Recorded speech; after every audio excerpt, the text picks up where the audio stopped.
Les gens me faisaient part de leur sentiment de solitude au travail, alors qu'ils étaient super entourés dans les open space, etc. Ils me disent: «Je me sens seul. Je crois que je suis seul à ressentir ce que je ressens. J'y arrive pas alors que les autres y arrivent très bien». Tout le monde me dit la même chose. Le lien de subordination, en raison de l'individualisation, de la personnalisation de la relation de chacun à son travail, est devenu comme une véritable laisse autour du cou de chacun. Ça, c'est vraiment le b.a.-ba, je dirais, de toute relation salariale capitaliste, asseoir légitimement une emprise et une domination. Donc, c'est les déposséder de leur savoir, de leurs compétences et de leur expérience. Le CNPF, qui était le Conseil national du patronat français, s'est rebaptisé le MEDEF, le Mouvement des entreprises de France. Alors, ça veut dire que symboliquement, le patronat est devenu les entreprises. Il y a eu une révolution langagière, hein. La classe ouvrière a disparu. Le mot d'ouvrier a disparu. On les a remplacés par les opérateurs, par les conducteurs d'installation. Lorsque les directions emploient des recruteurs, ils donnent des instructions. Nous voulons, et ça résume tout, la bonne personne. C'est extraordinaire. C'est pas le bon professionnel. C'est pas la personne bien formée. Lorsque quelqu'un allait mal, lorsque quelqu'un avait des problèmes de travail, lorsque quelqu'un était un peu persécuté par la hiérarchie, ben, le collectif était là pour lui remonter, par exemple, le moral et l'aider dans son travail, concrètement, l'aider. S'il n'y a pas de réflexion et d'invention collective pour imaginer d'autres manières de produire et de consommer, il y a de véritables risques pour la survie de l'humanité sur notre planète.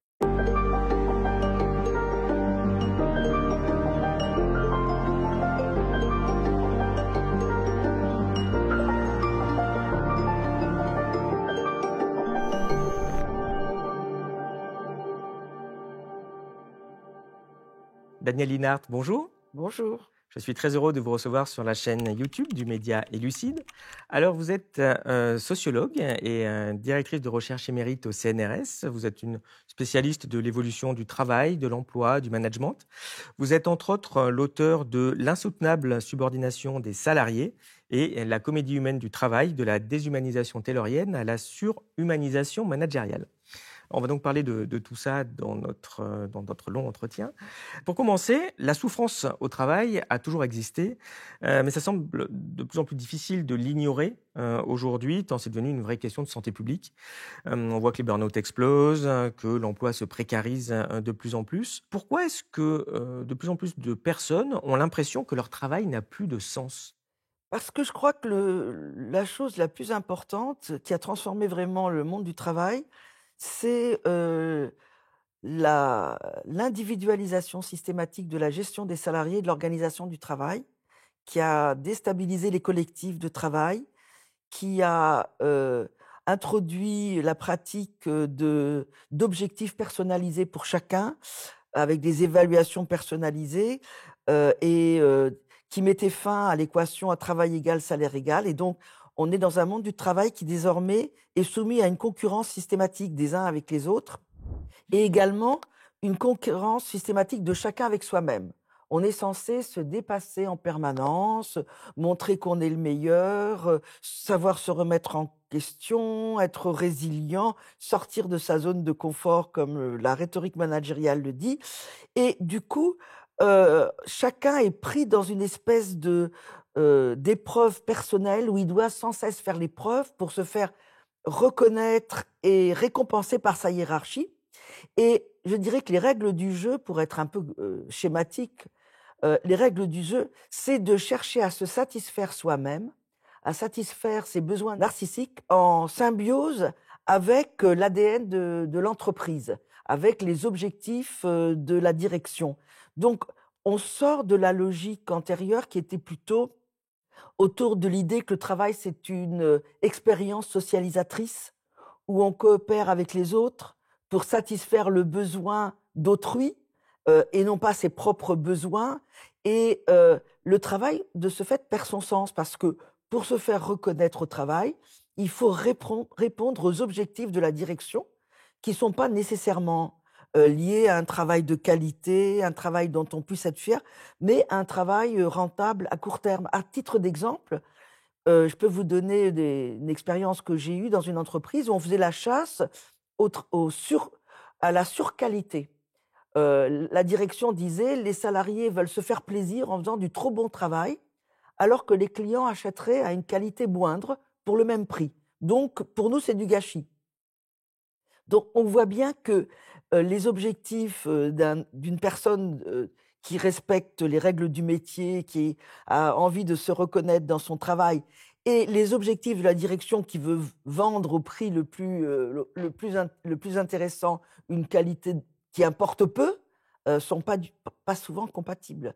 Donc c'est vraiment la question du sens du travail qui devient de plus en plus personnel, individuel, où on est en concurrence avec tout le monde et on n'est pas dans disons un esprit qui consiste à se dire: «J'agis, dans une société interdépendante où il s'agit de répondre aux véritables besoins des autres». Non, là, on est centré sur, une compétition généralisée. Est-ce que le travail a, beaucoup, évolué depuis l'époque du taylorisme?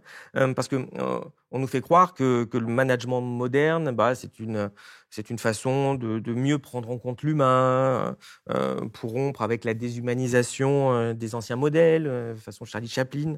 Mais est-ce que c'est véritablement le cas? Il y a eu une rupture avec le taylorisme, ça c'est certain.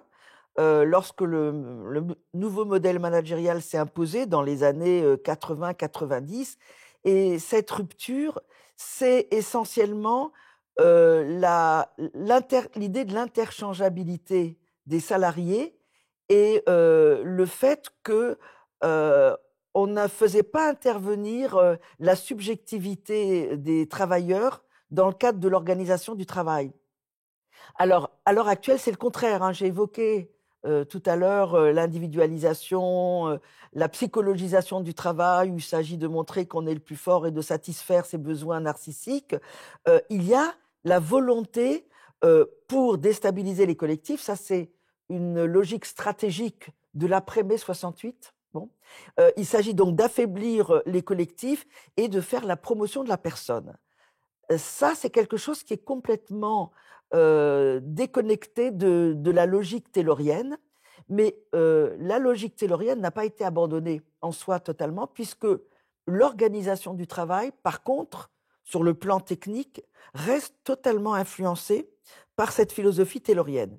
Alors, on sait que la philosophie taylorienne, pour aller très, très vite, c'est l'éclatement des métiers en tâches opératoires et en délai alloué. On n'en est pas systématiquement toujours là, bien que ça existe, dans les centres d'appel, ça peut exister dans certains cas. Mais on a, une organisation du travail qui est structurée autour de procédures, protocoles, process, codification, nomenclature, bonnes pratiques qui, et c'est là où c'est important, sont concoctées par des, consultants, des experts, des spécialistes de grands cabinets internationaux à distance de la réalité du terrain, qui, donc ces consultants ne connaissent pas nécessairement les métiers qu'ils vont encadrer et organiser, et on ne leur demande pas de les connaître. Ils ont donc une vision abstraite de l'organisation du travail selon les meilleurs procédés qui vont appliquer systématiquement et qui va s'imposer aux professionnels de terrain, dans le cadre d'un déni des compétences, des savoirs et de l'expérience de ces professionnels de terrain. Donc là, on reste totalement dans une logique taylorienne.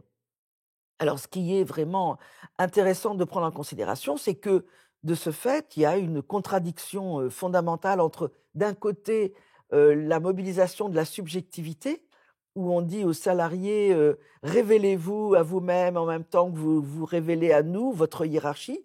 Soyez intuitif, autonome, créatif, réactif» et cetera. Puis de l'autre, mais dans le cadre de pratiques, et de méthodes de travail qui sont décidées par d'autres et qui s'imposent à vous de façon non discutable. Oui et puis comme vous le disiez, il y a aussi quelque chose qui peut être un peu déstabilisant, c'est que maintenant ces managers souvent ils connaissent plus le métier alors qu'avant, bah, on faisait monter quelqu'un qui était, alors plus ou moins bon manager mais quand même connaissait bien le métier, quoi. Oui, parce que maintenant ce qui domine, c'est, une vision abstraite, d'avoir une vision abstraite du travail des personnes qu'on encadre. Ça, c'est quelque chose qui est largement, diffusé. Le manager, il est là pour trouver des solutions, quand il y a des problèmes de dysfonctionnement social, humain, psychologique, ou quand, il y a un manque d'obéissance et donc il est là pour motiver, pour, galvaniser, pour faire peur aussi à ceux qui ne seraient pas les bonnes personnes, mais c'est pas nécessairement et généralement pas quelqu'un de compétent et qui a une maîtrise cognitive, je dirais, des métiers qu'il va encadrer. On leur demande pas ça. D'autant plus que, comme le travail évolue énormément avec le changement permanent, ce serait difficile. Donc, ce sont des gens qui ont une sorte de virginité par rapport aux difficultés réelles que peuvent avoir les gens dans l'exercice de leur travail de terrain. Et c'est mieux, parce qu'ils ne vont pas être compréhensifs, ils vont imposer euh, des, des, des critères, ils vont imposer les critères de rentabilité, ils vont imposer des décisions qu'ils recevront d'en haut, sans pouvoir prendre en considération les problèmes que ça posera réellement aux gens. Et ça, c'est quelque chose qui est, du point de vue des managers, très bienvenu et très utile. Cette espèce d'indifférence qui permet d'imposer des choses qui vont poser des problèmes en bas. Dans le taylorisme, on disséquait chaque tâche qu'on répartissait entre différents ouvriers qui finalement perdaient la vision de ce qu'ils faisaient. Puisqu'avant, on était ouvrier, on allait faire quelque chose et puis voilà, on l'avait fait. Là, il faut juste visser le boulon numéro 18 toute la journée, quoi. C'est Charlie Chaplin dans les temps modernes, comme on le disait. Du coup, en éclatant cette maîtrise qu'avait l'ouvrier sur son travail, finalement, on donnait plus de pouvoir à l'employeur. Est-ce que ce modèle qu'on imagine du 19e siècle est toujours en vigueur actuellement dans certains endroits de la société? Alors, il est en vigueur dans certains endroits de la société de façon évidente, hein. Je rappelle les centres d'appel. Pour vous, c'est du taylorisme, ça, donc? Ouais. Ah, ben oui, puisqu'ils ont des scénarios, ils ont des mots à dire, des phrases à dire, ils ont un temps tout à fait limité pour les échanges avec les usagers, enfin les clients. Et donc, tout est prévu au niveau des mots, au niveau des délais. Donc là, effectivement, on se retrouve dans des situations qui sont très, très proches euh, des, des situations tayloriennes, mais ça va au-delà parce que même les ingénieurs, les cadres qui sont devenus de plus en plus nombreux, hein, puisqu'il y a une inversion, on est quasiment à 80% d'emplois tertiaires dans notre société actuellement, eh bien, on voit aussi une décomposition des tâches qui est orchestrée par les logiciels et qui, en réalité, encadre souvent le travail des ingénieurs, des cadres qui sont conduits, menés selon des processus de travail pensés en dehors d'eux. Donc là, on est effectivement dans une logique taylorienne qui consiste, en gros, c'est vraiment la philosophie taylorienne, comme vous l'évoquiez, c'est l'idée que le savoir, c'est du pouvoir. Et donc, si on laisse le savoir à l'époque aux ouvriers dans les ateliers, mais on pourrait dire maintenant aux cadres ou aux ingénieurs dans les bureaux, eh bien, on leur laisse le pouvoir. Et ça, c'est complètement antagonique avec les objectifs capitalistes qui euh, partent de l'idée qu'il faut absolument asseoir une emprise, une domination sur les travailleurs de manière à les obliger à travailler non pas comme ils voudraient le faire en fonction des règles de leur métier, de l'art du métier, etc., mais en fonction d'objectifs de rentabilité qui sont dictés, décidés par leur direction. Et là, il y a un enjeu fondamental. Comment obliger des êtres humains à renoncer à leurs valeurs de métier, valeurs professionnelles, valeurs citoyennes, totalement pour se conformer à ce qui est exigé d'eux dans le cadre d'une rationalité à laquelle ils ne contribuent pas, enfin, qu'ils n'arrivent pas à influencer. Donc ça, c'est vraiment le b.a.-ba, je dirais, de toute relation salariale capitaliste, asseoir légitimement, il ne s'agit pas de taper sur les salariés, asseoir légitimement une emprise et une domination. Donc, c'est les déposséder de leur savoir, de leurs compétences et de leur expérience pour leur imposer de travailler selon des principes d'organisation du travail pensés en dehors d'eux. Ça, c'est la logique taylorienne et elle a bien survécu aux transformations post-68. Qui sont ceux que vous appelez dans votre ouvrage les entrepreneurs? Les entrepreneurs, c'est la direction. Alors, c'est la direction de l'entreprise, c'est un petit état-major, alors qui est parfois autonome, parfois dépendant des actionnaires, mais c'est eux qui décident de la façon dont l'entreprise va fonctionner et qui décident des objectifs fondamentaux de l'entreprise. Alors, ce sont des... Vous savez, c'est intéressant de se remémorer qu'en 1998, le CNPF, qui était le Conseil national du patronat français, s'est rebaptisé le MEDEF, le Mouvement des entreprises de France. Alors, ça veut dire que symboliquement, le patronat est devenu les entreprises. Et désormais, lorsque vous entendez des représentants du MEDEF s'exprimer, ils disent: nous, les entreprises, avons besoin d'eux, nous, les entreprises, pensons que, etc. Et lorsque vous allez dans des réunions de syndicalistes, ben, ils disent la même chose. Ils disent: ah non, mais là, les entreprises exagèrent, elles nous ont fait ci, elles nous ont fait. Moi, je lève la main et je dis: ce ne sont pas les entreprises, ce sont les directions des entreprises. Et ils me disent: ah oui, oui, oui, oui, bien sûr, bien sûr, bien sûr. Alors, qu'est-ce que j'ai? Oui, les entreprises, il faut vraiment les combattre. C'est-à-dire qu'il y a eu vraiment une intériorisation que ce sont les directions qui représentent l'entièreté de l'entreprise et donc qui décident du travail, qui décident du travail. Donc, à la question que vous me posez, qui sont ces entrepreneurs? Ce sont eux qui se sont imposés comme les décideurs unilatéraux des organisations du travail et des formes de mobilisation des salariés, légitimement, légitimement, c'est eux qui assument cette charge dans le cadre salarial et c'est eux qui vont imposer donc ce management moderne, ces formes d'organisation du travail, ces formes de mobilisation des salariés et l'idéologie qui orchestre tout ça et qui va légitimer tout ça.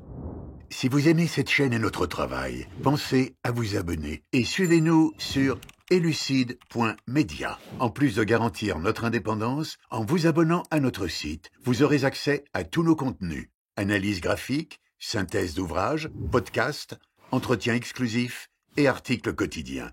On compte sur vous. Et quelles sont les principales caractéristiques du management moderne qui est mené par ces entrepreneurs? Entrepreneur, c'est-à-dire justement, je fais un petit jeu de mots entre entrepreneur et entrepreneur, puisque ils sont anthropophages en quelque sorte, ils se nourrissent de l'humain. La ressource humaine, elle est très particulière. Dans le cadre d'une entreprise, la direction mobilise différents types de ressources, des énergies, matériaux, financiers, marketing, enfin bon, et il y a des stratégies d'usage et de mise en œuvre de toutes ces ressources. La stratégie qui concerne la ressource humaine, elle est extrêmement complexe, elle est extrêmement difficile. Et la stratégie maintenant pour parvenir à fiabiliser la ressource humaine au même titre que les autres ressources, au même titre que l'énergie, les matériaux, les outils, etc., il y a cette idée de s'emparer et de coloniser en quelque sorte la subjectivité des salariés. Et d'ailleurs, on parle désormais de management des émotions, de gestion des affects, on parle d'intelligence émotionnelle.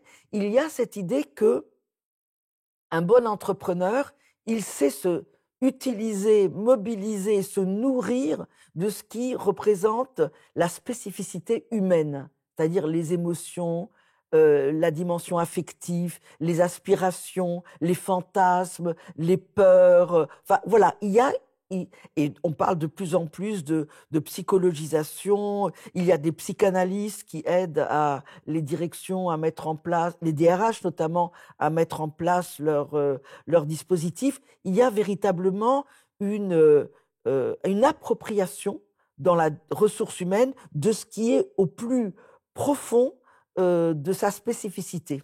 On entend sans cesse parler de bienveillance. C'est un terme qu'on retrouve évidemment dans le management maintenant, mais aussi dans le développement personnel, voire dans les discours politiques. Mais est-ce que cette bienveillance est vraiment bienveillante? Non, évidemment.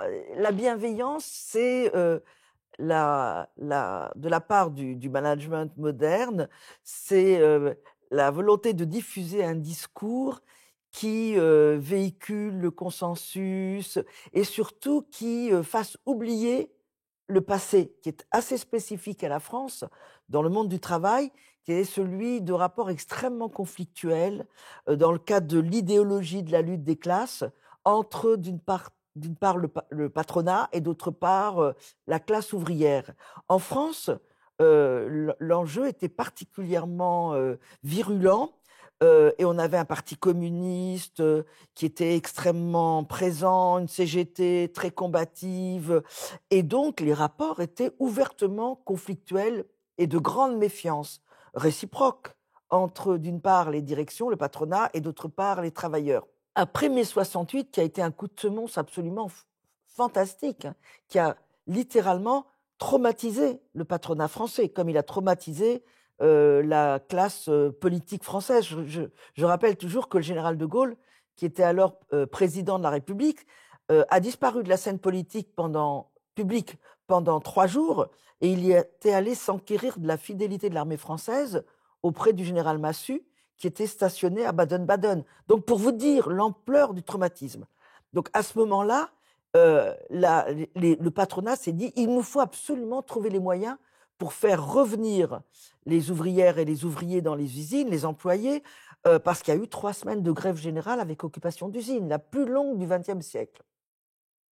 Et ils se sont dit, il faut mettre fin à cette idéologie de la lutte des classes, parce qu'on est perdant, et il faut diffuser plutôt et mettre en place, et c'est arrivé progressivement après 68, l'idée d'une culture d'entreprise, l'idée de consensus, l'idée de collaboration, puisque désormais on ne parle plus de subordonnés, mais de collaborateurs, en parlant des salariés de base. Donc, tout ça s'est imposé progressivement dans les entreprises françaises, avec toute une rhétorique qui consistait un petit peu à faire un mea culpa. Oui, nous avons eu tort, nous n'avons pas pris en compte les véritables aspirations des salariés français, nous allons le faire. Et du coup, c'est un discours de bienveillance qui est apparu. Voilà. Et il y avait par exemple la représentation de l'entreprise en organigramme. Auparavant, bon, c'était un triangle, et en haut, c'était la direction. Au milieu du triangle, c'était l'encadrement, la hiérarchie. Et en bas, c'était les salariés de base de différentes professions ou différents métiers. Et désormais, dans le cadre de la dimension plus consensuelle de l'entreprise, il y a toujours un triangle pour représenter l'organigramme, mais en haut, il n'y a plus la direction, il y a le marché ou le client. Au milieu du triangle, il n'y a plus rien. Et en bas, côte à côte, il y a la direction, la hiérarchie et les subalternes qu'on a requalifiés les collaborateurs. Donc, tout ça va dans une espèce de transformation de la représentation qu'on a de l'enjeu des relations sociales dans l'entreprise, où la direction est côte à côte dans le même bateau. C'est vraiment l'idée qui revient dans les années 90. La direction est dans le même bateau que tous les collaborateurs. Il s'agit de maintenir la pérennité de l'entreprise. Il s'agit de créer, de sauver des emplois, etc., etc. Donc, la bienveillance, elle est venue à ce moment-là, avec des groupes d'expression qui ont été introduits par la législation Auroux, mais déjà, il y avait les groupes ad hoc, il y avait les mobilisations autour de la culture de l'entreprise, et c'est l'idée vraiment, nous ne sommes pas opposés, il n'y a pas de conflit d'intérêts dans l'entreprise entre, d'un côté, les travailleurs et de l'autre, la direction. Tout le monde a intérêt à ramer dans le même sens et de s'apprécier. Du coup, l'idée de la bienveillance, elle s'est introduite et elle s'est vraiment développée énormément. Maintenant, on a les Chief Happiness Officers, qui sont donc les responsables en chef du bonheur, qui disent tous les matins, on se réveille en pensant à vous, comment améliorer votre environnement de travail, comment vous rendre la vie plus facile. Et donc, on est dans la bienveillance. Il y a un discours bienveillant qui est assez déconnecté des réalités du travail, il faut dire. Oui, parce que finalement, tout ça, c'est pas le signe d'une volonté de cacher le lien hiérarchique à travers tout un vocabulaire, tout un storytelling dont le mot bienveillance fait partie et qui va finalement gommer tous les rapports de force, parfois extrêmement violents, qu'il y a dans une entreprise. Mais absolument, il y a eu une révolution langagière. Juste après 68, la classe ouvrière a disparu. Le mot d'ouvrier a disparu. On les a remplacés par les opérateurs, par les conducteurs d'installation, les pilotes même d'installation.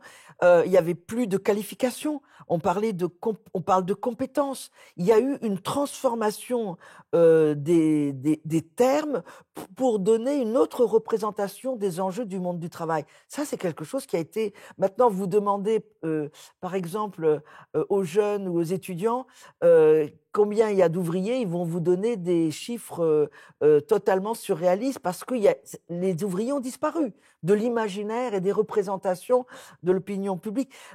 J'ai des collègues qui ont fait un livre sur la classe ouvrière et ils disent qu'ils ont demandé aux étudiants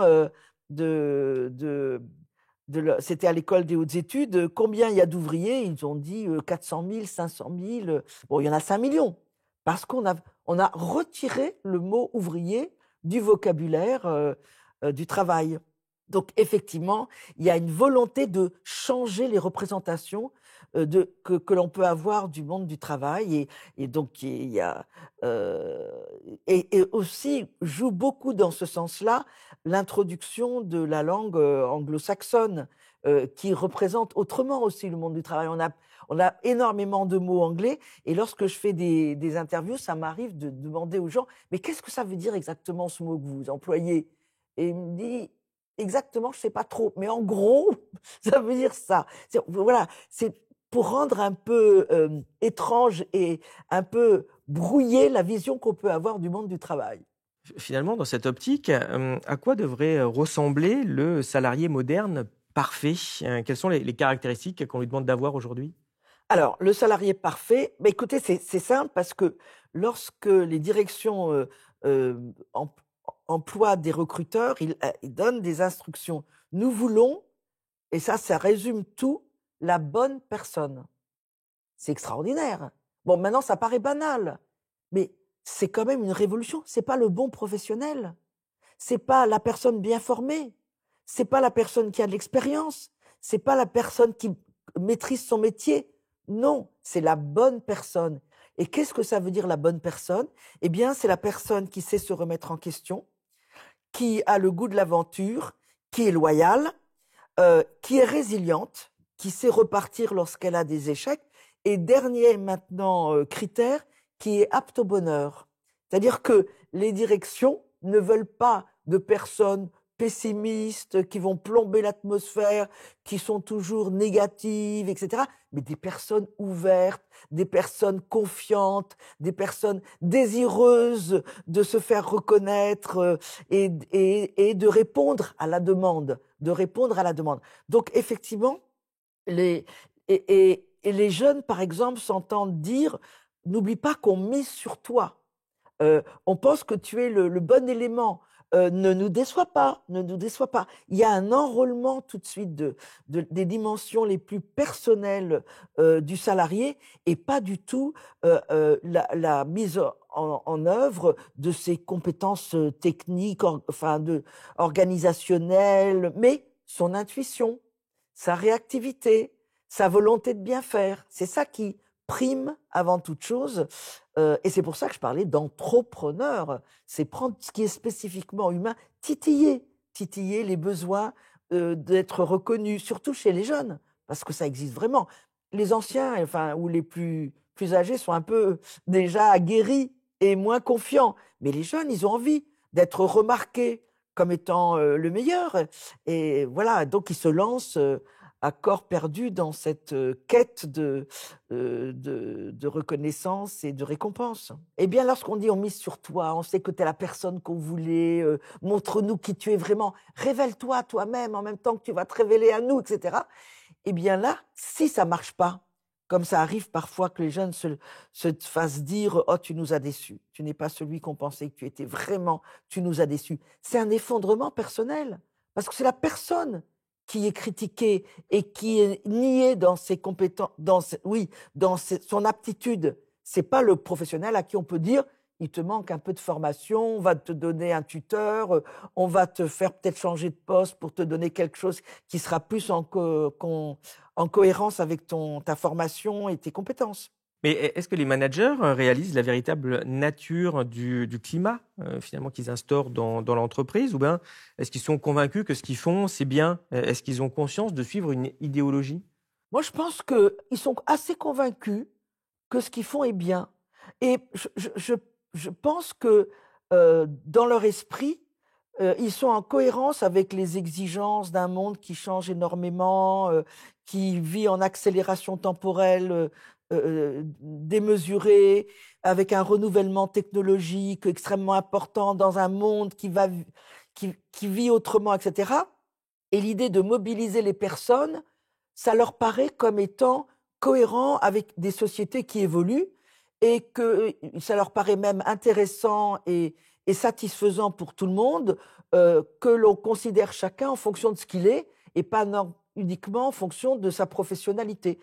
Je pense que ça leur paraît cohérent avec l'idéologie dominante. Ce qu'il faut vraiment savoir, c'est que ces gens-là, donc les responsables de haut niveau, les cadres supérieurs, les managers supérieurs, etc., ce sont les bons élèves des grandes écoles, en fait, l'ENA, HEC, les écoles de management. Et ils ont complètement intériorisé, pour la plupart en tout cas, l'enseignement qu'ils ont reçu d'un monde qui change, des aspirations des gens à être pris en compte pour ce qu'ils sont et pas pour ce qu'ils font, le besoin d'être reconnus, laisser l'initiative aux gens et en même temps se fier aux experts qui savent et qui disent comment il faut faire.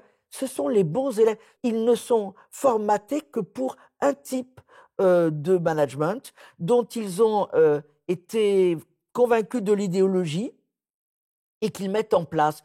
Et je pense qu'ils sont assez étonnés de voir ensuite que les résultats ne sont pas du tout ce qu'ils attendaient.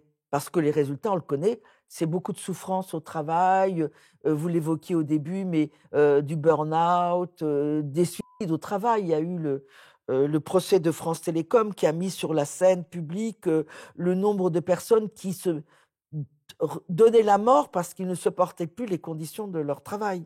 Mais comment l'individualisation et la mise en concurrence se manifestent dans les entreprises et pourquoi est-ce que ça génère de la souffrance? Alors, ça génère de la souffrance parce que euh, les salariés, en réalité, ne sont plus soutenus par des collectifs.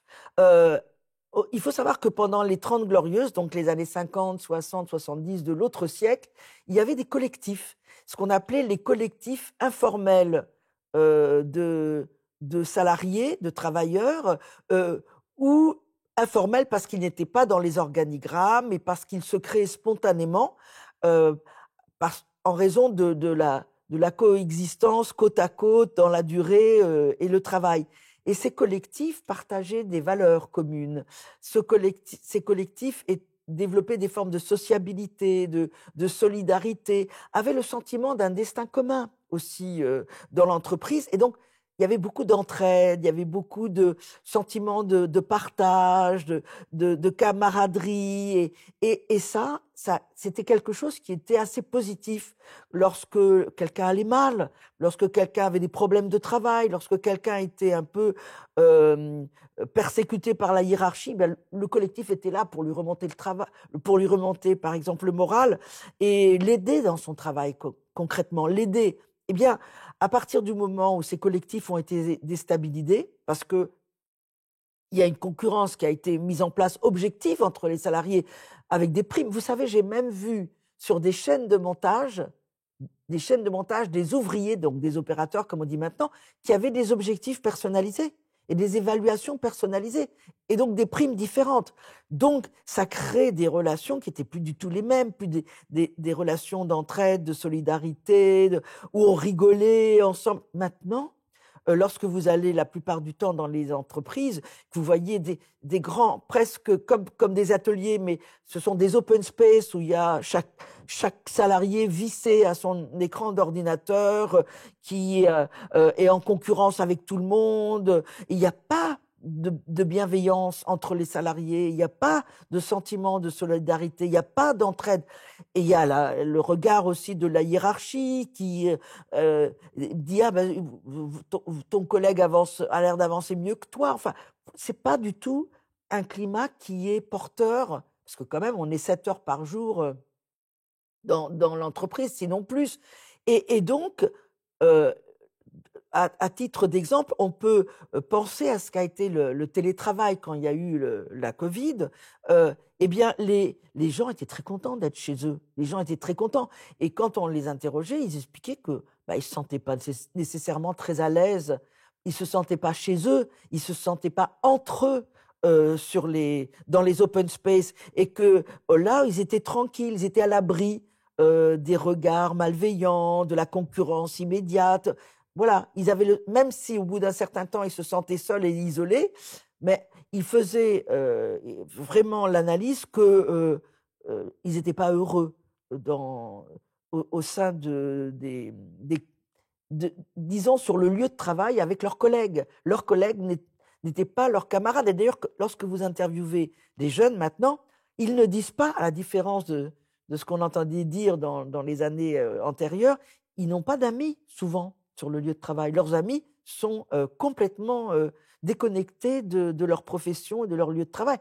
Et voilà, il n'y a pas les comités d'entreprise, on passe même des vacances ensemble sur les lieux et dans les sites détenus par le comité d'entreprise.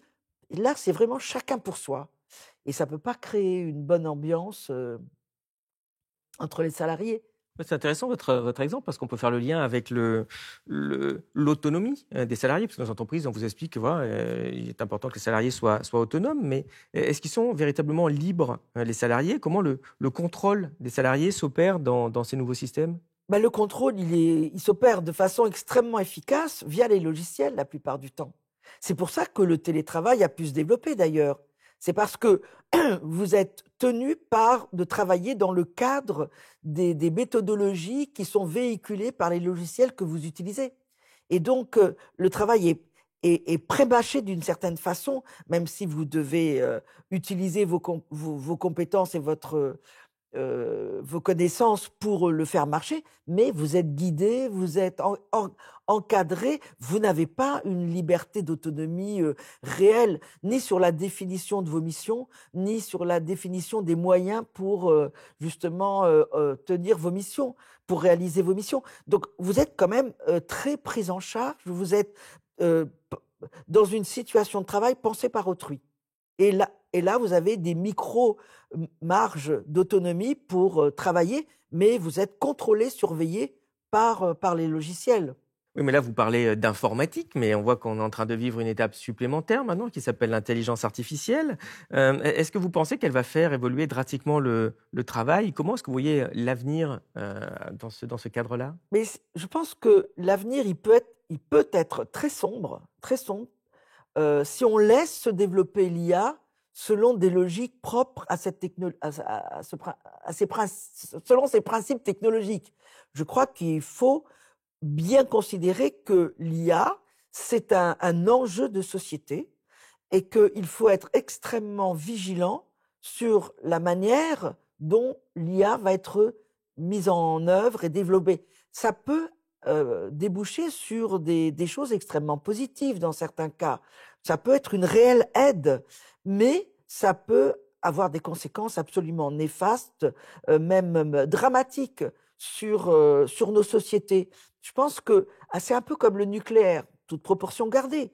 Il faut réfléchir. C'est pas parce qu'on peut développer ces découvertes, on peut dire, qu'il faut aller jusqu'au bout.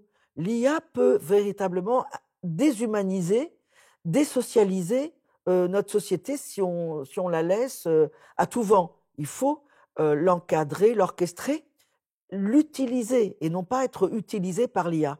Je crois que là, il y a un véritable enjeu de société et il faut vraiment que le débat public, éthique, se constitue véritablement mais de façon même plus générale, que doit devenir le travail. Pas uniquement à travers la question de l'intelligence artificielle, mais aussi à travers la question de l'avenir de l'humanité sur notre planète.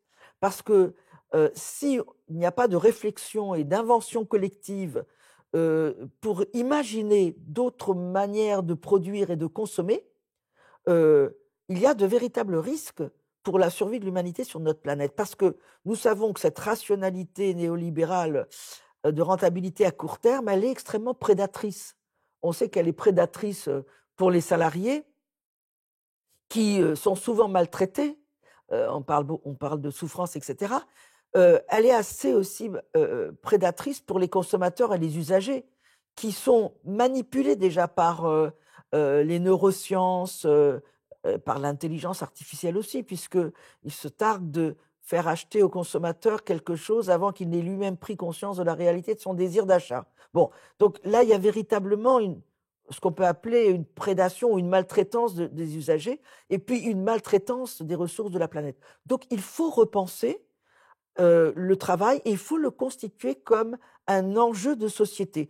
Et il ne peut pas être uniquement, il ne peut pas relever uniquement cet enjeu de la décision unilatérale des directions d'entreprise, comme le MEDEF veut le faire croire. C'est un enjeu de société.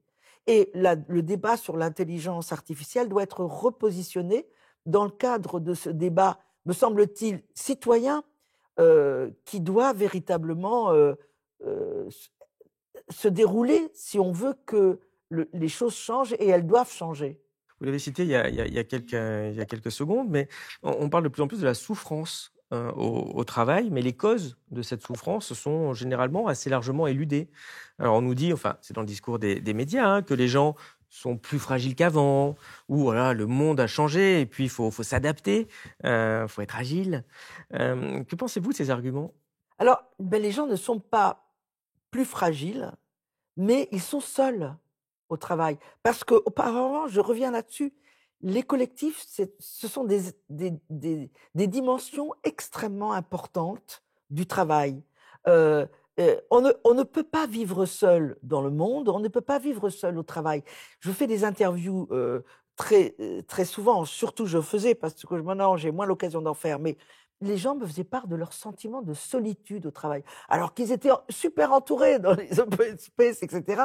Ils me disent, je me sens seul. Je crois que je suis seul à ressentir ce que je ressens. J'y arrive pas, alors que les autres y arrivent très bien. Tout le monde me dit la même chose. Les autres n'y arrivent pas non plus. Mais tout le monde veut donner l'impression d'y arriver. Il n'y a pas de, de sentiment d'être porté, d'être motivé, d'être soutenu par un collectif, par la hiérarchie. Auparavant, même s'il y avait un antagonisme profond, mais la hiérarchie était assez experte dans le cadre des métiers qu'elle encadrait. Maintenant, c'est plus le cas du tout. La hiérarchie, elle est là pour motiver, contrôler, etc.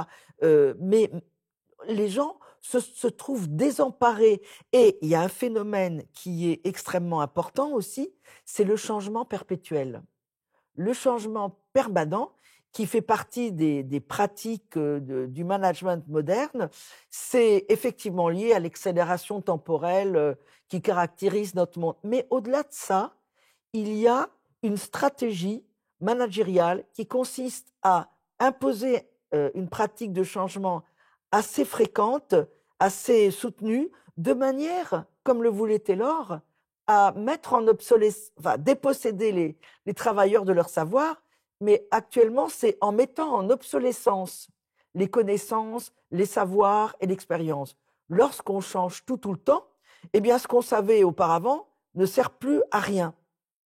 Et il y a véritablement des pratiques systématiques où on restructure les départements et les services, où on recompose les métiers, où on change tout le temps les logiciels, où on impose des mobilités systématiques, on met en place des déménagements. Et donc les gens sont perdus, ils sont déboussolés, ils ont des efforts énormes à produire pour retrouver une maîtrise cognitive du contenu de leur travail, de l'environnement de leur travail, tout en sachant que ça va rechanger dans 2 ans à peu près.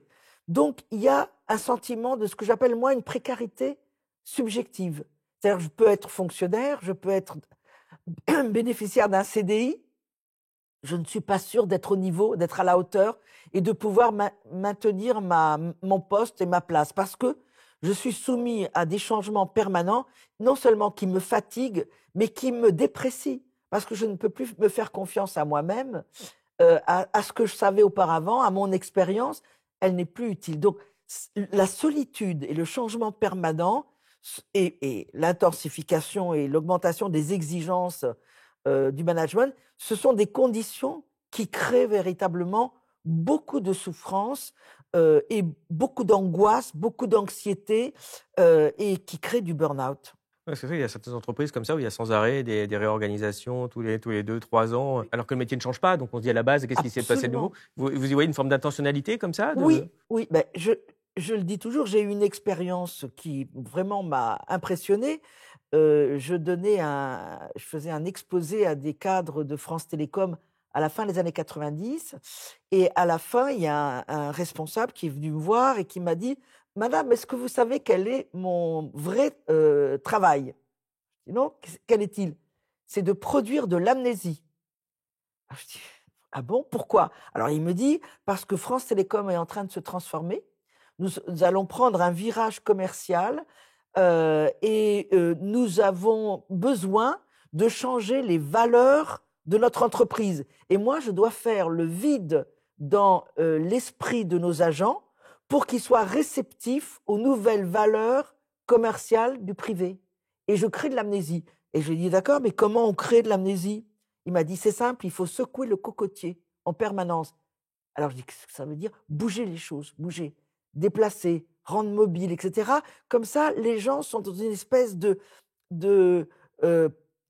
comment dire? Il a utilisé un mot, c'était pas fragilité, mais quelque chose de plus fébrilité, disponibilité, voilà, ils ne sont sûrs de rien, donc ils sont plus réceptifs. Mais en vous écoutant dans votre exemple, au début, je pensais que le monsieur plaisantait un peu, avait compris ça au deuxième degré, mais en fait non, il était fier de faire ça en fait. Ah C'était oui, ça? oui, oui, oui, Ok. oui, oui, oui, oui, oui. Bon. Oui, il fallait et après bon, ça a pris une tournure Bah dramatique, oui, mais c'est parce c'est que il France dit: Télécom, on a vu ce «Moi, que ça je donnait. change les valeurs, mais de façon utile», dit-il. Je vide, l'esprit de mes agents de valeurs qui n'ont plus lieu d'être et je vais en mettre d'autres. Mais c'est une forme de, comment dire? De conformisation, de l'identité professionnelle. C'est une nouve Moi j'avais, dans le temps, appelé ça une révolution identitaire imposée. Voilà. Et c'est le management qui orchestre ça en une sorte de métamorphose identitaire qui est entreprise. Oui, on sait que parmi ces agents, on en a parlé tout à l'heure, mais j'aimerais bien qu'on développe cette partie-là maintenant. Peut-être que les plus prompts, justement, à être formatés, voire manipulés, c'est la jeunesse. Oui. Comment la jeunesse s'adapte à ce néo-management? Parce que d'un côté, on a l'impression qu'elle est assez compatible avec cet individualisme concurrentiel qui est rentré de toute façon partout dans la société, dans les cerveaux, avec la disparition des formes d'organisation collective, de syndicats. Mais de l'autre, on a l'impression aussi, en tout cas les entreprises aussi commencent à s'en plaindre, qu'il y a une Les espèce... directions. Oui, les directions, pardon, les directions des entreprises. Non, mais comme quoi ça rentre, ces trucs-là, on se rend pas compte, mais Non, on est mais vraiment, c'est on a vraiment mais des lavages de cerveau complètement. petit à petit. Les directions des entreprises se plaignent du fait qu'ils ont un peu l'impression que maintenant la jeunesse, elle refuse de se soumettre aux injonctions de ce système, que, oh là là, rendez-vous compte, maintenant les jeunes, oh là, l'entreprise, c'est plus leur centre de leur vie, ils sont en train de dire, bon, ok, j'ai compris, mais moi, bon, tac, tac, c'est tant d'heures, c'est payé tant, et puis je m'en vais, quoi. Il y aura pas ça de plus pour vous, alors que l'entreprise, elle donne pas ça de plus non plus aux salariés. Enfin, on a l'impression que tout ça est très déconnecté. Donc finalement, est-ce qu'on pourrait développer un peu ce qui se passe pour la jeunesse? Bien, il me semble que la jeunesse, elle est un peu effrayée par le salariat. Parce que les jeunes, qu'est-ce qu'ils voient du fonctionnement du monde du travail et du salariat? Bien, c'est à travers leurs parents. Et j'ai interviewé des jeunes, dont certains me disaient, ben, moi, le soir, quand j'entends mes parents parler entre eux de leur boulot, franchement, moi, ça me fait pas envie. Ça me fait même peur parce que ils parlent parfois de harcèlement, ils parlent parfois d'impossibilité d'atteindre un objectif, ils parlent parfois du fait que personne n'est là pour les aider. Et ce qui domine, en fait, c'est le sentiment d'impuissance par rapport au monde du travail. C'est vrai que la possibilité, lorsqu'on est tout seul, en concurrence avec tout le monde, d'influer sur le monde du travail, eh bien, cette capacité, elle est extrêmement limitée. Donc, ce qui ressort souvent des conversations, c'est l'impossible, l'impuissance. On peut rien changer. C'est comme ça. Alors, si on n'est pas content, il faut partir. Mais partir où? Et est-ce que ce sera pas pareil ailleurs? Donc, c'est ça qui revient souvent. Et moi, j'ai entendu des jeunes me dire, Ben moi, je pense plutôt peut-être me mettre en auto-entrepreneur ou peut-être me mettre en freelance ou moi, je vais peut-être travailler avec des plateformes ubérisées, mais j'ai peur de ce monde-là. Et c'est vrai aussi que l'idée de souffrance au travail, elle est assez associée maintenant au monde du travail. On le voit au cinéma, on le voit au théâtre, on voit dans les médias, burn-out, etc. Donc, ils sont assez effrayés. Alors, il y en a qui sortent des grandes écoles et qui disent, allez, je vais arracher, je vais déchirer. Mais il y en a qui sortent des grandes écoles et au moment de recevoir leur diplôme, qui disent, non, moi, j'irai pas. J'irai pas. Vous savez ce qu'on appelle la révolte des élites. Les jeunes qui disent deux choses et je trouve ça intéressant. La première, ils disent, nous n'avons pas reçu le bon enseignement. Et ça, c'est très intéressant. Ils disent, c'est pas un enseignement qui correspond au véritable enjeu auquel nous devons faire face maintenant, qui est celui de l'avenir de l'humanité sur la planète, parce que les jeunes sont très préoccupés par les dimensions écologiques. Donc, nous n'avons pas reçu le bon enseignement, nous sommes pris dans une rationalité qui n'est pas la bonne. Et deuxièmement, et ça c'est très intéressant, nous n'irons pas faire carrière comme nos parents. Alors qu'avant, c'était la carrière, être le meilleur, avoir les meilleures promotions, les meilleurs salaires. Nous n'irons pas faire carrière. Nous ne voulons pas faire carrière. Et d'un côté, la peur des peut-être moins favorisés qui disent « mais nous, on ne veut pas aller dans ce monde-là ». Et le refus de l'élite, d'une nouvelle... Pas tous, évidemment, mais une partie non négligeable, qui disent « non, non, ce qui se passe n'est pas bien. Nous ne sommes pas la relève. Nous ne serons pas la relève. » Alors après, il y en a qui vont dans les ONG où ils ne sont pas tellement mieux traités, il y en a qui vont dans l'associatif, dans l'agriculture, il y en a qui sortent de grandes écoles et qui font boulanger, bio et local. Enfin bon, mais il y a cette idée, on ne veut pas de ça, on ne veut pas. Il y en a par contre qui foncent tête baissée en disant, allez, je vais déchirer, je vais arracher, moi je suis un bon... je suis bien formaté pour me battre dans le monde de l'entreprise et pour y arriver. Il y a de tout, mais il y a aussi une certaine peur parce que ce qui ressort, c'est solitude, impuissance,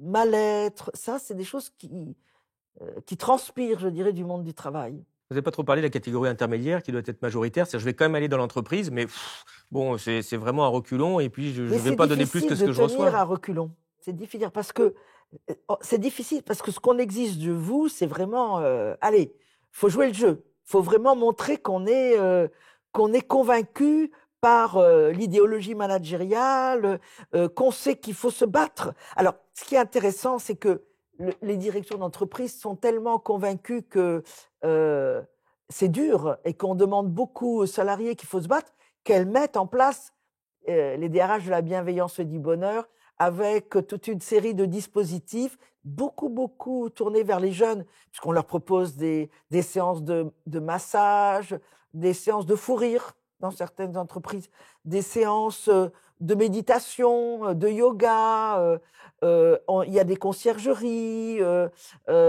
Moi, par exemple, j'ai visité un bâtiment de Google où il y avait une énorme salle insonorisée avec une douzaine de guitares et une batterie. C'est-à-dire que, voilà, on fait tout pour ça, pour que les jeunes se sentent à l'aise et heureux dans l'entreprise. Donc, il y a beaucoup de jeunes qui croient qu'ils vont, mais ils vont travailler énormément. Ils vont travailler énormément parce qu'on va les mettre en compétition et on fait tout pour qu'ils ne perdent pas de temps. On peut faire mieux, on peut faire plus, on peut déchirer plus que les concurrents, on peut faire plus d'économies, on peut avoir moins de budget, enfin diminuer les budgets, les effectifs. Il y a une espèce de super. C'est un peu comme à l'armée.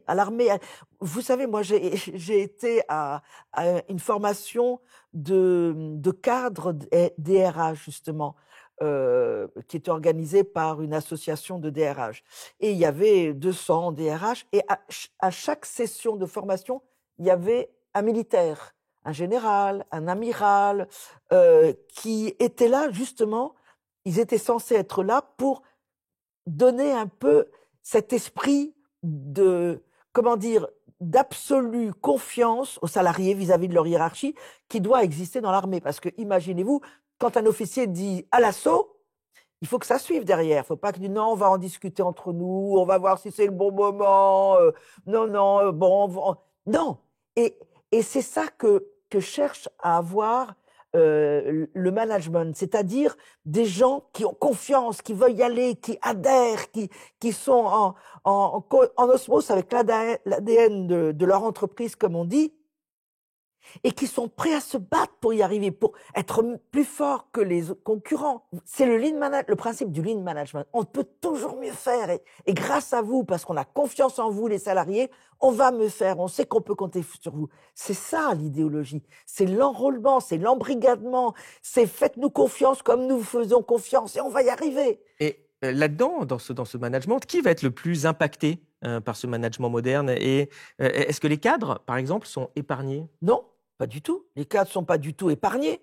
Là, j'ai aussi une anecdote, que moi je trouve les anecdotes sont très révélatrices un peu. Je faisais une enquête avec des collègues dans une entreprise de très haute technologie, et il y avait un cadre que j'ai interviewé qui est de très haut niveau, qui me racontait son histoire. Et il me disait qu'il avait une équipe qu'il aimait beaucoup, avec laquelle il travaillait bien, etc. Et un jour, son supérieur hiérarchique, son N+1, qui était un petit jeune qui venait de débarquer, lui a donné des objectifs qui étaient, dit-il, justement dans ce genre-là, plus avec moi, irréalisables. Et il lui dit, écoute, parce qu'on se tutoie là dans cette entreprise, c'est pas possible. Tu ne peux pas me demander ça. J'ai une excellente équipe, mais ces objectifs ne sont pas tenables, sont pas réalisables. Et le jeune insiste. Donc, mon cadre interviewé retourne vers son équipe et lui dit, écoutez, j'ai une nouvelle à vous annoncer, je démissionne. Je démissionne parce que on m'a donné des objectifs pour vous, mon équipe, qui ne sont pas tenables. Alors l'équipe qui a dit, qu'est-ce que c'est que ces objectifs? Ils sont réunis autour d'une table, ils ont étudié les objectifs, ils ont discuté, et les membres de son équipe ont dit, mais nous, on tient beaucoup à toi, on t'apprécie énormément, on n'a jamais eu un aussi bon encadre, donc écoute, on va se battre, on va bosser comme des dingues, on ne veut pas que tu partes, on va tenir ces objectifs. Il dit, j'ai accepté.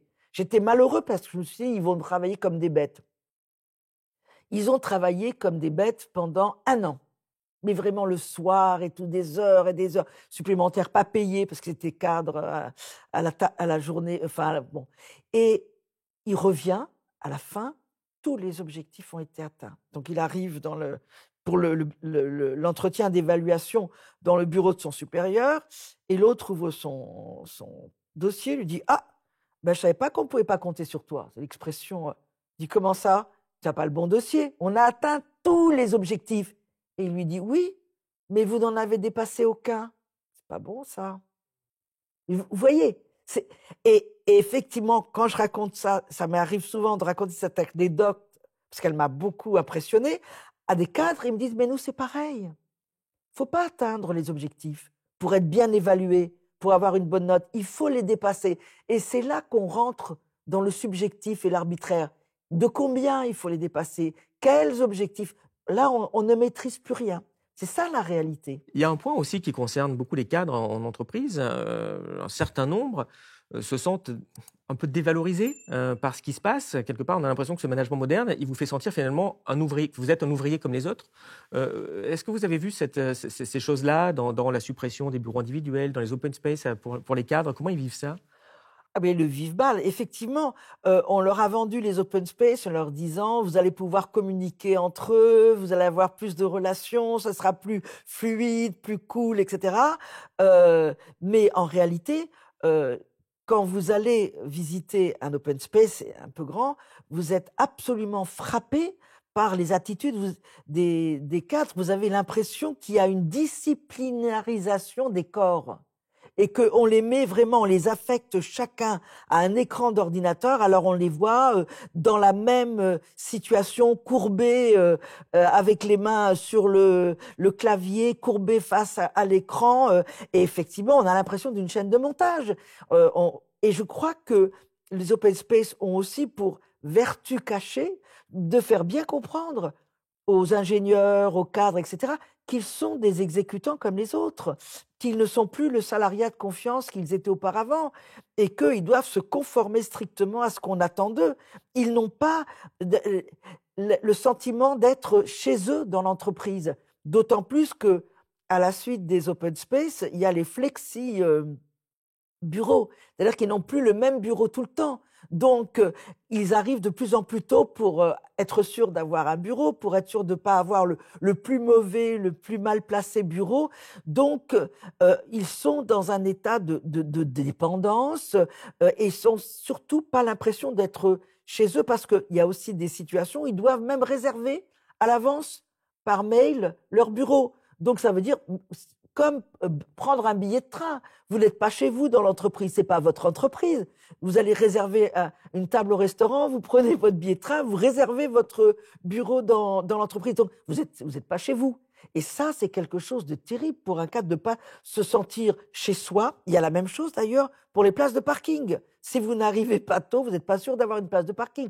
Donc, vous êtes dans un sentiment pareil de fébrilité, de dépendance, et vous n'avez pas le sentiment d'être à votre place, sereinement, bien installé, respecté, écouté. Non, non, non. On vous indique bien quelle est votre place dans l'entreprise à travers l'organisation spatiale des cadres. Ça, c'est quelque chose que j'ai déjà constaté en entreprise. J'imagine beaucoup de ceux qui nous écoutent sans doute. Mais je me suis toujours trouvé ça. Enfin, je me suis demandé, c'est quand même un peu étrange, puisque historiquement, la direction, elle essayait d'avoir des cadres mieux payés, valorisés, pour se les mettre de son côté et asseoir son pouvoir. Mais aujourd'hui, en les poussant comme des ouvriers, il n'y a pas aussi une fragilisation du système, puisque personne ne va respecter oui, mais parce qu'ils sont de plus en plus nombreux, déjà. Ils sont de plus en plus nombreux, les cadres, avec la tertiarisation. Donc, l'idée est, maintenant, on ne peut plus les utiliser justement comme des courroies de transmission, de confiance, etc. Il faut asseoir l'emprise et la domination sur eux, comme on a assis l'emprise et la domination sur les ouvriers et les employés. Donc, effectivement, on leur montre qu'ils sont des exécutants, on les paye bien, mais on veut qu'ils travaillent de façon loyale et sans vouloir imposer leur point de vue dans l'entreprise. Il ne s'agit pas du tout de les laisser influencer quoi que ce soit. Ils sont là pour, quand ils sont ingénieurs, travailler selon les méthodes voulues et la finalité du travail voulu. Et quand ils sont managers, eh bien, ils sont là pour motiver et faire passer la philosophie de l'entreprise et faire travailler selon les critères de rentabilité de l'entreprise. Et justement, avec ces histoires d'objectifs, il y a un discours qui consiste à dire que plus on va s'investir dans l'entreprise, plus on va atteindre, dépasser les objectifs, plus on sera récompensé. Mais ça, c'est de moins en moins vrai. Est-ce que la méritocratie existe vraiment dans le travail moderne ? Mais non, parce qu'il n'y a rien d'objectif véritablement. Les évaluations, elles sont subjectives, arbitraires. Il ne faut pas montrer qu'on est un bon professionnel tout le temps. Il faut montrer qu'on est la bonne personne. Donc, on accepte éventuellement des réorientations, des changements dans les objectifs, de faire peut-être de boucler sans être sûr de la qualité du dossier, de boucler le dossier. Enfin, c'est pas, disons, un management qui fonctionne sur la base du respect de la professionnalité et de la récompense du travail objectivement réalisé. C'est autre chose. Le management, c'est aussi une idéologie managériale. Et être un bon élément, c'est accepter les stop and go de certains responsables, de changer de critères de qualité. Enfin bon, c'est pas un monde objectif, rationnel comme il prétend l'être, et c'est pas un monde qui se fie sur les compétences, le métier, la qualité, la professionnalité. Le respect de la professionnalité des salariés n'existe pas plus que du temps de Taylor. Et vous expliquez aussi qu'en plus de la précarisation objective des salariés, il y a aussi une précarisation subjective. Qu'est-ce que ça veut dire ? Mais je l'ai évoqué tout à l'heure à propos du changement, c'est justement mettre les salariés dans une situation de non-maîtrise de leur travail. C'est-à-dire que le fait, par exemple, que tout change tout le temps, ils ont le sentiment qu'ils ne maîtrisent pas tout. Ils sont déboussolés. Et du coup, qu'est-ce qu'ils vont faire ? ils vont se raccrocher aux procédures, aux protocoles, aux process, aux méthodologies qu'on veut leur imposer sans les discuter.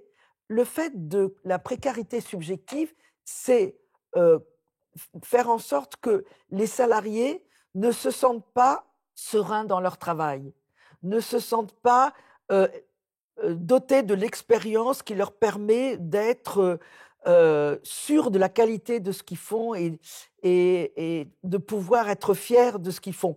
Et donc, ils sont ravalés presque au rang d'apprentis à vie. C'est-à-dire que quand on ne maîtrise pas son environnement et le contenu de son travail, on est un peu comme un apprenti. C'est-à-dire qu'il faut tout le temps redécouvrir, apprendre. Et quand on redécouvre et qu'on apprend, c'est pas un moment où on va essayer de contredire, de contester, de critiquer, de proposer d'autres solutions. Donc, c'est maintenir dans un état d'infériorité permanente les salariés, et ça, c'est ce que j'appelle la précarité subjective. Ils ne sont sûrs de rien. Et il y a un autre point aussi qui est important que vous développez, qui est que ce management aboutit aussi à troubler la frontière entre la vie privée et la vie professionnelle. Comment? Ah ben, ça, avec toutes les nouvelles technologies, c'est évident que avec les smartphones, avec les ordinateurs et le mail, il y a moyen comment dire, du point de vue de la hiérarchie, de garder le contact avec les salariés, même quand ils sont dans leur espace privé et domestique. Mais surtout, c'est la charge mentale, je dirais. Quand on est dans une situation d'anxiété, de fébrilité, de précarité subjective, de peur de ne pas y arriver, eh bien, ça vous poursuit. Ça vous poursuit énormément dans votre vie privée. Et le mal-être que vous éprouvez au travail, vous le distillez malheureusement dans votre famille. Et d'ailleurs, lorsqu'il y a des tragédies comme des suicides au travail, souvent, la hiérarchie dit: «Oui, mais c'est une personne fragile, sa femme ou son mari est parti», et cetera. Oui, mais pourquoi sont-ils partis?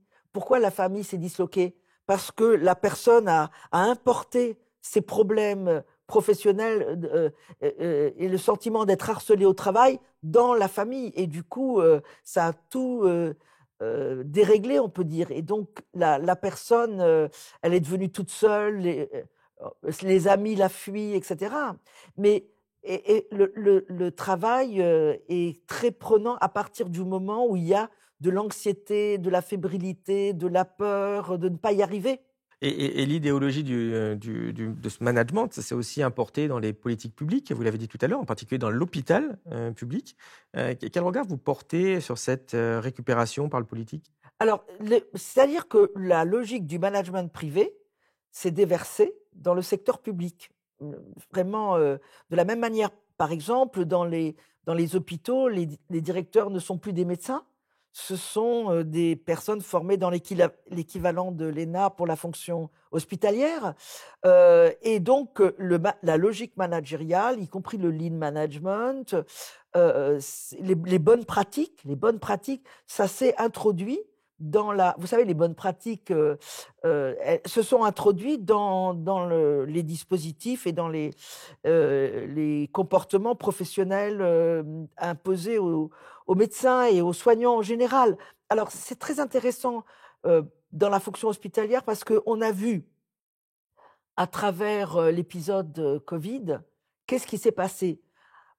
Pendant l'épisode Covid, les équipes soignantes ont réussi à repousser les injonctions managériales, la bureaucratie managériale, la taylorisation managériale qui s'est faite dans les hôpitaux, et ont constitué des collectifs pluriprofessionnels de soignants.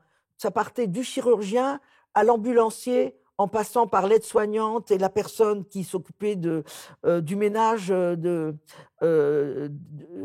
département. Donc, ils ont créé des collectifs et ils ont mis en place des procédures, des manières de travailler qui permettaient de trouver des solutions à cet afflux massif de patients liés au Covid. Et donc, ils étaient extrêmement fatigués, ils étaient épuisés parfois, mais il n'y avait pas de burn-out. Pourquoi? Parce qu'il y avait une certaine satisfaction de faire leur boulot, de bien faire le boulot, de bien traiter leurs patients, de bien traiter les collègues de l'équipe. Et voilà, ils se sentaient de nouveau reprendre la main sur leur travail de soignants. Et c'était quelque chose qui les portait. Donc après, ils se sont reposés et ils étaient en forme. Mais le problème qui s'est passé, c'est que peu de temps après la fin de l'épidémie, eh bien, l'administration est revenue et a réimposé ses méthodologies, ses manières de travailler, ses procédures, ses bonnes pratiques. Et c'est là qu'on a vu la fuite éperdue d'un nombre incroyable d'infirmiers, d'aides-soignants qui ont dit on ne peut pas recommencer comme avant, par exemple. Et alors, ça donne un exemple extrêmement concret de la problématique anti-métier du management du privé. On voit aussi que les conditions économiques sont de plus en plus rudes, et que ça ne va Oui. pas s'arranger dans les années à venir. Non. Comment est-ce que le monde du travail va réagir à ça? De toute façon, le monde du travail, ça rejoint ce qu'on disait tout à l'heure, doit changer. Il doit changer.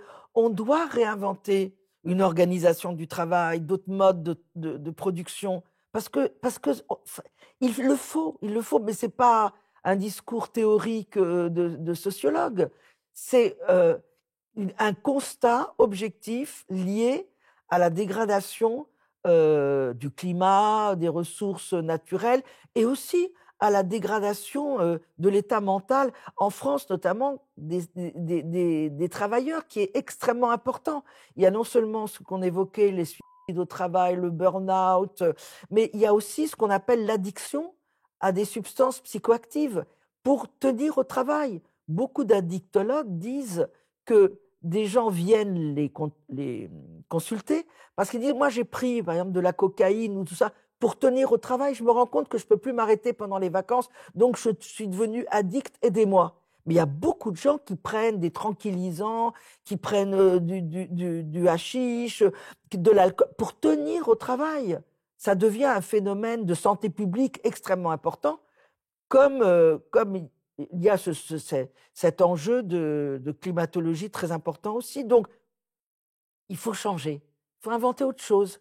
Il faut sortir de la rationalité néolibérale de rentabilité à court terme. Il faut sortir de ça. Le problème, c'est que la plupart des avancées qu'il y a eu dans le travail, dans la façon d'être, dans son bien-être au travail, sont dues à des mouvements collectifs des travailleurs qu'il y a eu dans le passé et qui ont donné, qui fait qu'on ne travaille plus non plus 14 heures par jour avec les enfants au travail. Mais depuis les années 80, on voit aussi qu'on a individualisé les travailleurs, et c'est d'ailleurs évidemment l'axe du néolibéralisme, de ce que le patronat a bien compris. There is no more society, there are individuals, disait Margaret Thatcher. Bien sûr, mais dans ce cadre-là, est-ce que ça ne rend pas toute amélioration sociale impossible s'il n'y a plus ces mouvements collectifs? Mais ils vont venir, ils viennent, enfin, ça va venir. Ce sera des mouvements citoyens, et citoyens, travailleurs, consommateurs. Moi, je pense qu'il y a deux catégories d'acteurs sociaux qui vont probablement commencer à lancer peut-être une dynamique, ce sont les jeunes et les vieux, parce qu'ils ne sont pas les otages du monde du travail encore.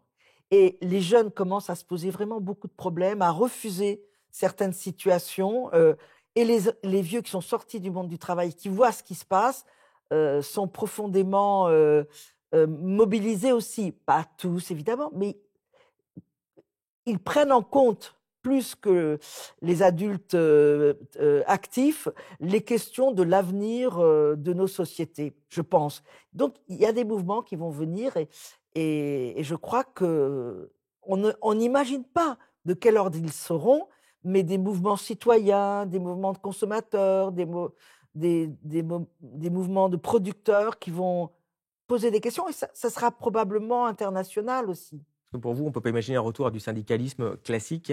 Si, il y aura d'action syndicale, mais probablement pas classique, parce que l'individuel. Alors, il faut recréer des collectifs, c'est facile à dire, il faut recréer des collectifs au sein des entreprises. Donc, alors, moi, je pense qu'il y a un aspect qui est important, que les organisations syndicales, dont les organisations syndicales devraient se saisir, qui permettrait de recomposer du collectif, c'est de remettre en question et de demander l'abolition du lien de subordination.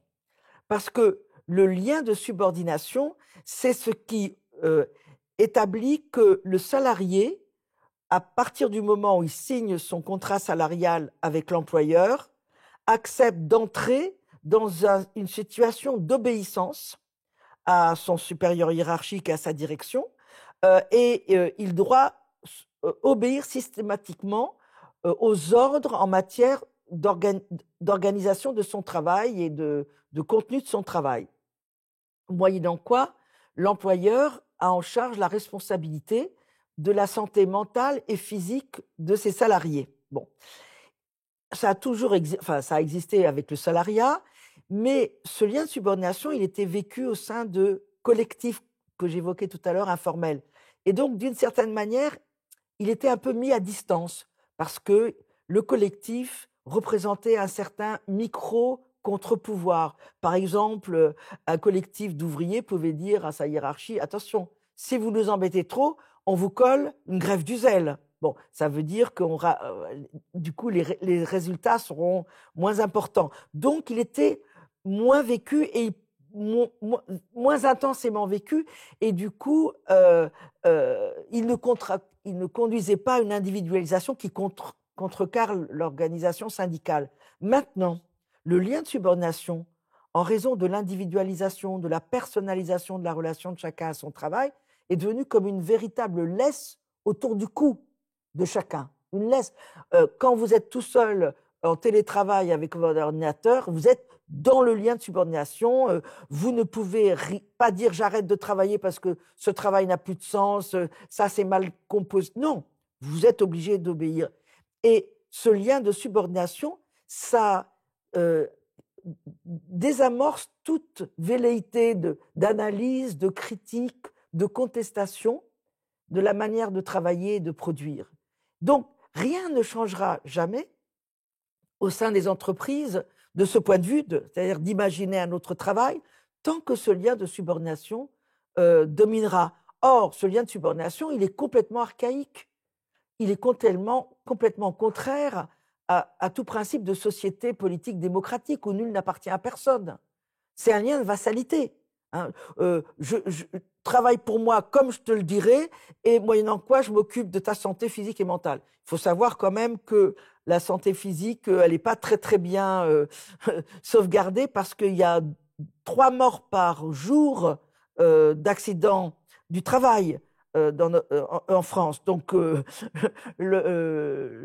la contrepartie, elle n'est pas très très valable. Mais je crois que ce lien de subordination enferme chacun dans une attitude de renoncement, de résignation, d'incapacité de protester, d'impuissance totale.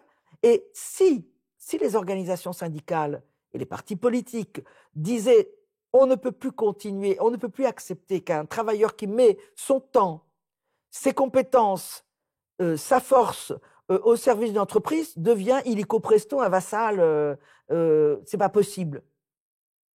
À partir du moment où on remettra en cause ce lien de subordination, qui est l'assurance vie du management, que rien ne changera jamais, eh bien, je pense qu'on pourra s'enclencher une dynamique permettant éventuellement de repenser le travail. Mais pourquoi est-ce que les gens acceptent ce système qui les rend tellement malheureux? Comment est-ce que nos esprits sont manipulés pour nous faire accepter ça?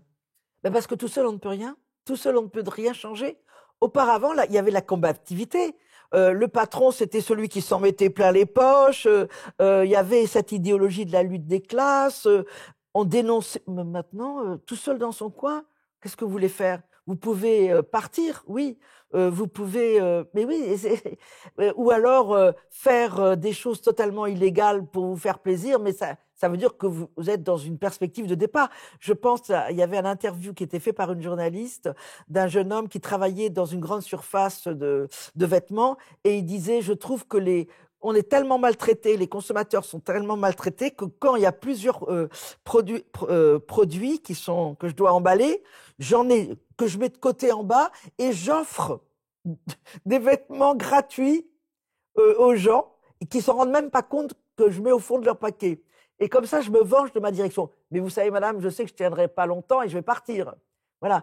Bah, qu'est-ce que vous voulez faire d'autre? Enfin, je veux dire, c'est de la transgression un peu, mais qui vous conduira derrière la porte de l'entreprise.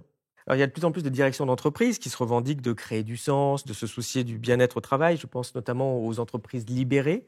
Est-ce que ça fonctionne bien? Alors, déjà, il faut savoir qu'une entreprise libérée, elle fonctionne avec le lien de subordination, puisqu'on est dans le cadre du salariat. Donc, je pense que là, il y a une sorte d'oxymore. Être subordonné tout en étant libéré, ça présente quand même des contradictions et des paradoxes assez forts. Euh, Après, il faut savoir que dans une entreprise dite libérée, la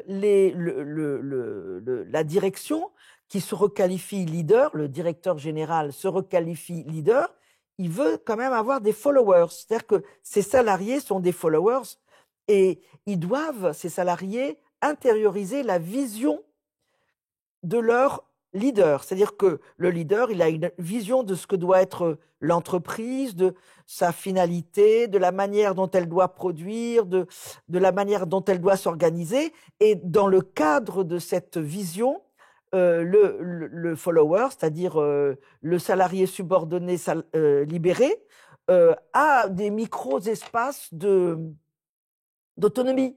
Alors, on lui demande effectivement de s'autogérer, c'est-à-dire de faire le travail de DRH dans le cadre de micro-équipes. Ils doivent gérer les absences, ils doivent décider les vacances, décider entre des primes. C'est pas très facile.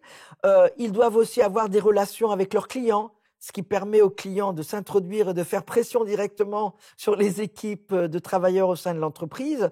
Et ça permet aux leaders de faire beaucoup d'économies, puisqu'il va supprimer toute la hiérarchie intermédiaire. Euh, Étant donné que les salariés subordonnés libérés doivent s'autogérer, s'automotiver, s'autodiscipliner, s'auto-organiser en quelque sorte. Mais ils ont des espaces qui sont un cadre qui est complètement défini par leur leader. Et comme certains le disent, nous, on libère tout le monde. Soit les gens ne sont pas d'accord avec nous, ils prennent la porte, soit ils sont d'accord avec nous, et là, on leur fait confiance, ils sont libérés. Donc, je crois qu'il faut être extrêmement méfiant à partir du moment où le leader dit « je garde la subordination comme un lien qui est existant au sein du contrat salarial, et c'est moi qui décide de la vision ». Et il faut savoir que la plupart des entreprises dites libérées ont été libérées par leur directeur dans le cadre de grandes crises, justement au bord de la faillite, où il s'agissait de faire vraiment des économies. Donc là, en supprimant une grande partie de la hiérarchie, en licenciant une partie des salariés de base, ça a permis de faire de l'économie. Et en plus, en motivant les salariés qui font non seulement le travail qui est prévu, plus l'auto-organisation en DRH, etc., ça fait vraiment beaucoup d'économies et ils ne sont pas payés plus. On en a parlé tout à l'heure, mais on pourrait peut-être approfondir la question. Avec le Covid, on a eu une généralisation du télétravail qui a aussi fait paniquer les managers. Peut-être se sont-ils dit finalement, on va voir qu'on ne sert pas à grand-chose. Et malgré tout, on n'est pas tout à fait revenu dessus. Est-ce que vous pensez que ce télétravail, ça a un peu changé la donne? Oui, ça a changé pas mal de choses, je pense. Alors, pourquoi il y a eu une panique à bord du management quand on a mis en place le télétravail? C'est parce que c'est lié à la très grande méfiance, particulièrement forte en France, du management à l'égard des salariés. Déjà, avant la période de l'épidémie de Covid, il y avait des demandes des organisations syndicales pour introduire le télétravail qui existait dans notre pays. Mais les directions étaient extrêmement opposées parce qu'elles voulaient avoir les salariés sous l'œil, sous le regard et à portée de main, en quelque sorte. Il ne s'agissait pas de les laisser tranquillement travailler à leur domicile privé. Donc, les directions étaient extrêmement opposées. Après, elles ont été contraintes, donc elles ont organisé la chose et elles ont vu, ces directions, que le télétravail se déroulait très bien. C'est-à-dire que les salariés comme je l'ai évoqué tout à l'heure, étaient bien contents d'être loin de la pression, du harcèlement, de la concurrence entre collègues et d'être à l'abri aussi du méchant virus. Et du coup, ils travaillaient beaucoup, chacun travaillait beaucoup chez soi, atteignait les objectifs. Et puis, il faut dire que on n'avait pas grand-chose à faire pendant cette période de Covid. On était contraints chez soi à ne pas sortir ou très peu. Donc, les gens travaillaient énormément. Et via les logiciels, etc., le travail s'effectuait dans des bonnes conditions. Donc, les directions étaient très contentes. Et puis, progressivement, la qualité du télétravail peut-être, alors ça, je n'ai pas d'enquêtes qui peuvent le montrer, mais on peut penser que ça a un peu diminué parce qu'il y a eu une lassitude, je crois, des télétravailleurs du fait d'être isolés complètement avec le sentiment d'être dans le vide, un peu d'avoir à faire un travail qui relève de la fiction. Il n'y a plus personne, il n'y a plus de clients, il n'y a plus de collègues, il n'y a plus de hiérarchie. On est seul dans le monde, donc peut-être une démotivation qui a inquiété les directions qui se sont dit il faut quand même faire revenir et on peut concéder 1 ou 2 jours de télétravail par semaine. Mais alors, en conclusion, à quoi devrait ressembler une entreprise qui respecte ses salariés? J'imagine en vous écoutant sans lien de subordination, mais de façon peut-être un peu plus concrète. Et est-ce que ce serait même possible ou est-ce qu'en fait, il faudrait peut-être abolir même la notion d'entreprise? Alors, pour l'instant, je crois qu'il est prématuré de penser à abolir l'entreprise et le salariat.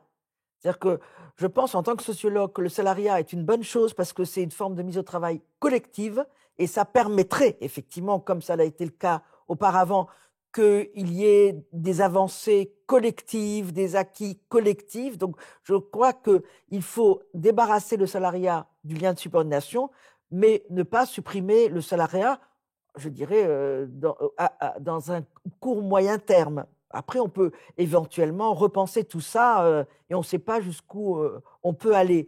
Mais je crois que pour commencer à avancer et à progresser dans une dynamique d'imagination d'un nouveau salariat et d'un nouveau travail, il faut libérer l'intelligence qu'on appelle maintenant collective. Enfin, c'est un mot qui est un peu calvaudé, mais ça veut dire quelque chose. Ou l'intelligence commune, dirons-nous, à partager entre travailleurs, citoyens et consommateurs, c'est toujours les mêmes, hein, pour que effectivement on puisse imaginer d'autres modalités de travail et d'autres finalités de travail aussi à terme. Et je crois que la caractéristique principale qui devrait animer le management à l'heure actuelle, c'est le respect de la professionnalité. Pas le soi-disant respect de la personne, mais le respect de la professionnalité. Et considérer que les travailleurs sont des personnes qui ont de l'expérience, des connaissances, des compétences et de la bonne volonté et de la qualité de l'engagement et qui veulent être utiles et qui veulent faire du bon travail et qui veulent être fiers de ce qu'ils font, pardon. Donc partir de cela pour essayer effectivement de repenser le travail d'une manière qui tienne compte des impératifs urgents et beaucoup universels. Eh bien, merci pour ce très riche entretien, Daniel Linhart. Je vais vous poser notre question traditionnelle. Qu'est-ce qui, selon vous, est connu de peu de personnes et qui mériterait d'être connu de tous? Alors, je ne répondrai pas à cette question. Pourquoi? Parce que nous sommes dans un monde où il y a un déferlement d'informations, de connaissances via le net, via les réseaux, via les influenceurs, etc., que je ne vois pas pourquoi je détiendrais un secret s'il ne serait pas que familial. Et je ne vais pas vous communiquer des secrets familiaux. Donc, pour ne pas paraître complotiste, je ne répondrai pas à la question.